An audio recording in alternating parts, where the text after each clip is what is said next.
Students, आज हम 9th की क्लास का तीसरे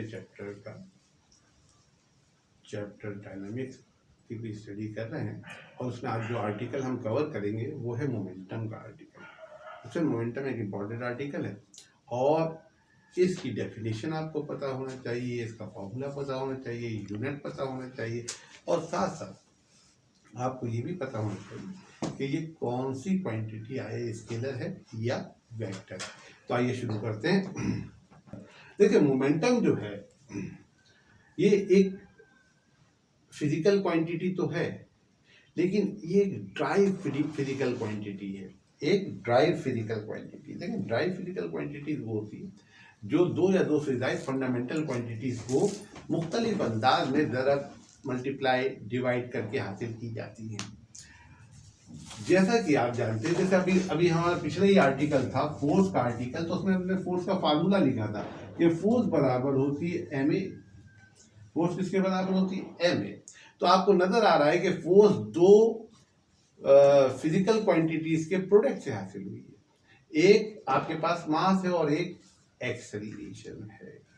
अच्छा, अब अगर एक्सेलरेशन को आपने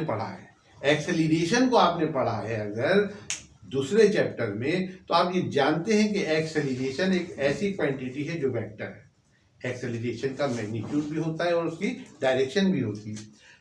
ये वाली क्वांटिटी एफ जो है वो मास और एक्सेलरेशन के प्रोडक्ट के बराबर है। इट मींस कि मास जो है यहाँ पर स्केलर क्वांटिटी है और एक्सेलरेशन वेक्टर क्वांटिटी है। तो ये बात याद रखिए कि अगर कोई क्वांटिटी एक स्केलर और एक वेक्टर क्वांटिटी के प्रोडक्ट के बराबर होगी तो वो वेक्टर बन जाएगी। वो कौन सी क्वांटिटी होगी? वेक्टर। देखिए, मेरी बात पे तवज्जो दीजिएगा कि अगर क्वांटिटी एक स्केलर और एक वेक्टर क्वांटिटी के प्रोडक्ट के बराबर होगी तो वो वेक्टर बन जाएगी। जैसा कि आप देखिए, फोर्स जो है वो उसमें m तो स्केलर है, लेकिन a क्या है? वेक्टर क्वांटिटी है। a कौन सी क्वांटिटी है? वेक्टर। तो इसके वेक्टर होने की वजह से ये भी क्या बन गई? वेक्टर बन गई। अब मोमेंटम की अगर हम बात करें, हमारा मकसद तो मोमेंटम बताना था, लेकिन ये चीज आपको क्वांटिटी का फार्मूला बहुत हद तक मदद कर देगा ये जानने में कि क्वांटिटी वेक्टर है या स्केलर है। तो देखिए, मोमेंटम को हम डिफाइन जो करते हैं वो इस तरीके से करते हैं कि the quantity of motion present in a body is known as what? Momentum. तो मोमेंटम को हम कैसे डिफाइन करते हैं? The quantity of motion present in the body is known as what? Momentum. अब यहां पर क्वांटिटी ऑफ मोशन से क्या मुराद है? क्वांटिटी ऑफ मोशन को अगर आपने समझना है तो आप यूं समझिए कि एक साइकिल है और वो 10 मीटर पर सेकंड की रफ्तार से मूव कर रही है, और अब वही साइकिल 25 मीटर पर सेकंड की रफ्तार से मूव कर रही है। पहली सूरत में साइकिल कम रफ्तार से मूव कर रही थी और दूसरी सूरत में साइकिल ज्यादा रफ्तार से मूव कर रही थी। तो हम इन दोनों केसेस के लिए क्वांटिटी ऑफ मोशन की टर्म को अगर इस्तेमाल करें तो हम क्या कह सकते हैं? हम कह सकते हैं कि पहली जो एग्जाम्पल है जिसमें साइकिल 10 मीटर पर सेकंड की रफ्तार से हरकत कर रही थी उसमें क्वांटिटी ऑफ मोशन कम है, और दूसरी जो एग्जाम्पल है जिसमें साइकिल 25 मीटर पर सेकंड की रफ्तार से हरकत कर रही थी उसमें क्वांटिटी ऑफ मोशन ज्यादा है।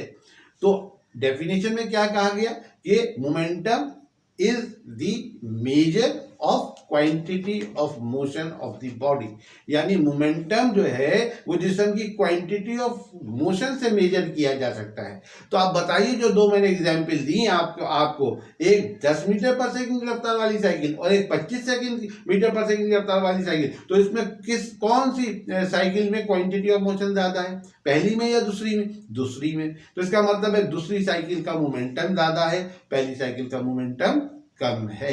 तो डेफिनेशन में जो बात की जा रही है कि momentum is the measure of the quantity of motion of the body. तो लिख लेते हैं इसको, the measure of quantity of motion of the body is known as momentum. इसी बात को हम अल्फाज को तब्दील करके इस तरह से भी बयान कर सकते हैं कि quantitative measure of the motion of the body, quantitative measure of the motion of the body is known as momentum. इस डेफिनेशन का और इस डेफिनेशन का मतलब एक ही है कि the measure of the quantity of motion of the body is known as momentum, या the measure of quantitative measure of the motion of the body is known as momentum। जैसे कंफ्यूज नहीं हुई है, कहीं अगर ऐसी डेफिनेशन मिले तो उसका मतलब भी यही है। ये तो इसकी थ्योरेटिकल डेफिनेशन। इसको मैथमेटिकली अगर हम बयान करें तो मैथमेटिकल डेफिनेशन बहुत आसान सी, जो कि हमने उसके फार्मूले से फार्मूला देख के डिफाइन की है। तो हम कहेंगे कि मोमेंटम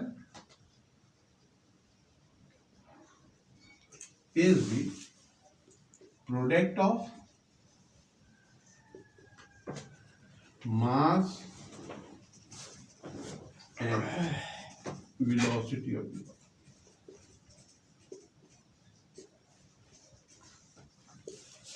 ये मोमेंटम कहलाएगा। इट इज रिप्रेजेंटेड बाय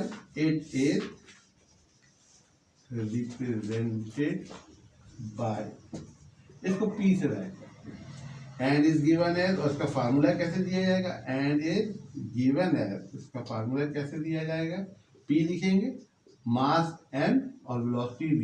तो ये फार्मूला आ गया आपके पास। देखिए मास और वेलोसिटी को मैंने मल्टीप्लाई कर दिया, एम वी जो लिखा हुआ है इसका मतलब क्या है कि मास और वेलोसिटी आपस में मल्टीप्लाई हो रहे हैं, तो P बराबर हो गया mv। अब जहां जो मैंने ये एक आपको एग्जाम्पल दी थी, इस एग्जाम्पल के लिहाज से बताइए मुझे स्केलर है या वेक्टर। देखिए मोमेंटम जो है मास और वेलोसिटी का प्रोडक्ट है। मास कौन सी क्वांटिटी, स्केलर, वेलोसिटी कौन सी क्वांटिटी है, वेक्टर। तो अगर एक स्केलर क्वांटिटी और एक वेक्टर क्वांटिटी, अगर फार्मूले में वेक्टर क्वांटिटी मौजूद हो तो वो एक वेक्टर क्वांटिटी मौजूद हो और एक स्केलर हो, तो वो क्या बन जाएगा, वो ये क्वांटिटी भी कौन सी क्वांटिटी बन जाएगी, वेक्टर। यानी इस वेलोसिटी वेक्टर की वजह से आपकी लीनियर मोमेंटम भी कौन सी क्वांटिटी बन जाएगी, इट इज, आप लिखेंगे momentum is a vector quantity, momentum vector quantity. इसमें ये बात याद रखिएगा, अगर मोमेंटम लिखा जा रहा है तो इसका मतलब है लीनियर मोमेंटम। एक मोमेंटम और भी है जो आप पढ़ेंगे, वो होगा एंगुलर मोमेंटम। तो अगर सिर्फ मोमेंटम लिखा हुआ है तो इसका मतलब क्या है, लीनियर मोमेंटम। अगर एंगुलर मोमेंटम लिखना मकसूद होगा तो इसका वो हाँ लिखेगा आगे उसके लाजमी तौर पे एंगुलर मोमेंटम। लेकिन अगर सिर्फ मोमेंटम लिखा हुआ है तो आप क्या समझेंगे, कौन से मोमेंटम की बात हो रही, लीनियर मोमेंटम की। ये वेलोसिटी कौन सी है, लीनियर वेलोसिटी है। तो लीनियर वेलोसिटी की वजह से मोमेंटम कौन सा होगा, लीनियर मोमेंटम होगा। तो इसे देखते हैं, इसकी यूनिट निकाल लेते हैं जल्दी से। यूनिट मैंने आपको क्या बताया था, फार्मूले से निकलती। आइए फार्मूला देखते हैं, यूनिट की बात कर रहे हैं हम, unit of momentum, unit of momentum देखते। तो यूनिट ऑफ मोमेंटम जो होगी किससे निकलेगी, फार्मूले से। फार्मूला क्या है, p equal to m v. आइए इसकी यूनिट रखते हैं, P बराबर होगा, मास की यूनिट ऐसा ही सिस्टम में सब जानते हैं किलोग्राम होती है। वेलोसिटी या स्पीड की यूनिट क्या होती है, मीटर पर सेकंड। तो आप देखिए यूनिट निकल आई किसकी, लीनियर मोमेंटम की, किलोग्राम मीटर पर सेकंड। एक तो यूनिट ये है, एक यूनिट ये है। लेकिन इस यूनिट के साथ थोड़ा सा मैथमेटिकल ऑपरेशन करके इसकी एक और यूनिट ड्राइव की जाती है। क्या क्या किया जाता है, देखिए P ऐसे ही लिखा हमने, किलोग्राम ऐसे ही लिखा, और मीटर पर सेकंड को मैं इस तरीके से लिख रहा हूं ताकि बात आपके आसानी से समझ में आ जाए। ये ऊपर वाली चीजें लिखी थी किलोग्राम मीटर पर सेकंड ऐसे लिख दिया। इस चीज को मैं सेकंड से मल्टीप्लाई भी कर देता हूं और सेकंड से डिवाइड भी कर देता हूं। इसमें देखिए मैथमेटिक्स का उसूल है कि अगर आप किसी इक्वेशन में एक तरफ राइट हैंड साइड की तरफ या लेफ्ट हैंड साइड की तरफ एक ही चीज से मल्टीप्लाई करें और उसी चीज से डिवाइड कर दें तो इक्वेशन पे कोई असर नहीं पड़ता। ऐसा हो गया जैसे आपने कोई काम किया ही नहीं। तो देखिए मैंने सेकंड से मल्टीप्लाई भी किया और सेकंड से डिवाइड भी किया। अब ऐसा क्यों किया, अभी आपको समझ में आ जाएगा। देखिए ऐसा इस वजह से किया कि मैंने ये तो किलोग्राम ऐसे ही लिखा, मीटर पर ये नीचे वाला सेकंड, इस नीचे वाले सेकंड से मैंने मल्टीप्लाई कर दिया तो सेकंड स्क्वायर हो गया, और ये वाला जो सेकंड आगे लिखा हुआ था ये मैंने ऐसे लिख दिया। तो फिर आपको पता चला कि ये जो मैंने मल्टीप्लाई करके इसको मीटर पर सेकंड स्क्वायर बनाया, उसकी वजह क्या है। देखिए उसकी वजह ये कि अभी पिछली क्लास में हम पढ़ के आए kilogram metre per second square क्या चीज होती है। Kilogram metre per second square is the unit of force and it is familiarly known as Newton. तो इसकी जगह हम क्या लिख सकते हैं, न्यूटन लिख सकते हैं, और आगे क्या आ जाएगा, ये मैंने इनटू को डॉट पे तब्दील कर दिया, सेकेंड।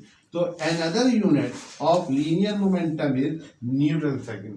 तो लीनियर मोमेंटम की दो यूनिट्स हैं, किलोग्राम मीटर पर सेकेंड या न्यूटन सेकेंड। ज्यादातर ये इस्तेमाल होगी, लेकिन ये भी आपको पता होना चाहिए कि बाद औकात MCQs में वो पूछ लेता है कि यूनिट ऑफ मोमेंटम इज, उस एक ऑप्शन में ये भी दे देता है और एक ऑप्शन में ये भी दे देता है। तो अगर आपको दोनों याद है तो एक ऑप्शन फिर वो देगा कि बोथ का, तो फिर आपने बोथ के उसमें निशान लगाना होगा।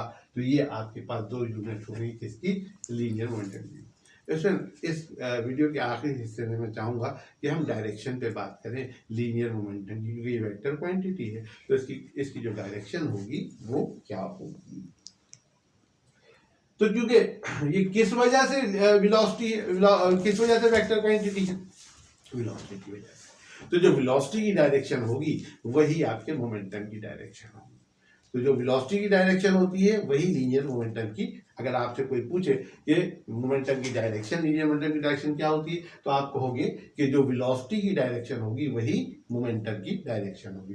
तो direction of momentum is along the direction of linear velocity.